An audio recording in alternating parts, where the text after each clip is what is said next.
Sir, एक गिरोह का भंडाफोड़ हुआ है जो फर्जी सिम बेचते थे, क्या है पूरा प्रकरण?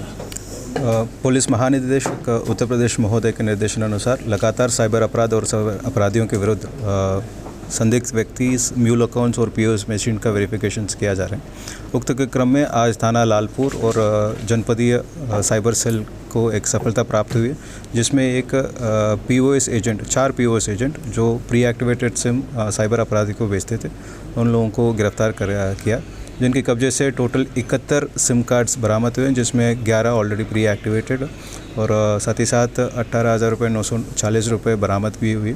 पूछताछ में ये पता चला कि एक ही आधार पे ये ई केवाईसी और डी केवाईसी ये दोनों करा के एक ही कस्टमर का 2 सिम क्रिएट करते थे और इसमें से एक कस्टमर का दे देते थे और दूसरा सिम लगभग 150 से 200 रुपए की कीमत एक सिम को लगभग 1,500 से 2,000 के मूल्य में बेचते थे। और ये अधिकतर ये साइबर क्रिमिनल्स जो अदर स्टेट का हैं, जो अधिकतर दिल्ली बेस्ड साइबर क्रिमिनल्स को बेचते थे और इनका पूरा घटना का खुलासा ये एडीसीपी साइबर अपराध और एसीपी साइबर अपराध के नेतृत्व में हुई है।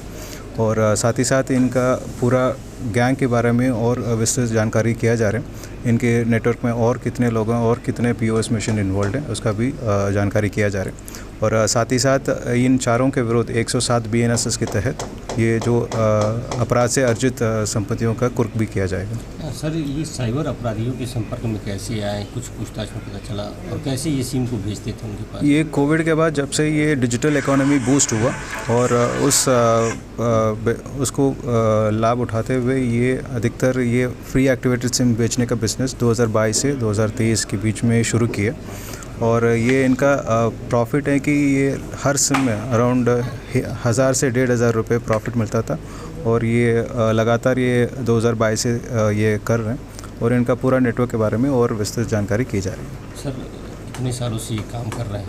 जैसे पहले बताया कि 2022 से 2023 के बीच में से ये लोग शुरू किए। कितने सिम बेचे होंगे सर लगभग, कुछ पूछताछ में? ये अब तक प्रारंभिक जो पूछताछ में हमें पता चला कि अराउंड 150 से ज़्यादा प्री एक्टिवेटेड सिम्स इन्होंने बेचा, जो अधिकतर जनपद और राज्यों में साइबर अपराध में प्रयोग किया गया और उनका पूरा बाकी डिटेल्स भी जानकारी किया जा रहा है और बाकी इनका जो नेटवर्क है उसको भी और जानकारी करने की कोशिश। सर, तो इनके बारे में कुछ पता चला कि ये दुकानदार थे या फिर ऐसे ही दुकानदारों से संपर्क करके लेते थे? ये सिम जनरेट करने वाले 2 तरीके के होते हैं। एक तो दुकान बेस्ड है जो परमानेंट रहता है और दूसरा जो कैनपी बेस्ड है जो 2 व्हीलर में ले जाके विभिन्न जगहों पे ये सिम जनरेट करते थे।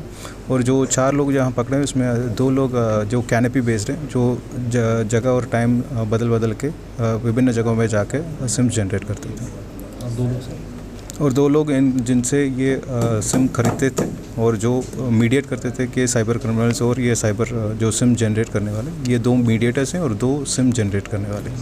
सर, पकड़ी टीम को पुरस्कार? इस सराहनीय कार्य के लिए प्रोत्साहन के रूप में टीम के लिए 15,000 रुपये के नगद पुरस्कार घोषित किया। संपत्ति भी खंगाली जाएंगी जो बनाएंगे? ये इनका कहना है कि पूछताछ में ये पता चला है 2022 से अब तक यही काम कर रहे हैं। सो इस दौरान इन्होंने क्या कोई अपराध से कोई संपत्ति अर्जित किया कि नहीं, उसका जानकारी करके उनके विरुद्ध 107 BNSS के तहत कार्रवाई सुनिश्चित की जाएगी।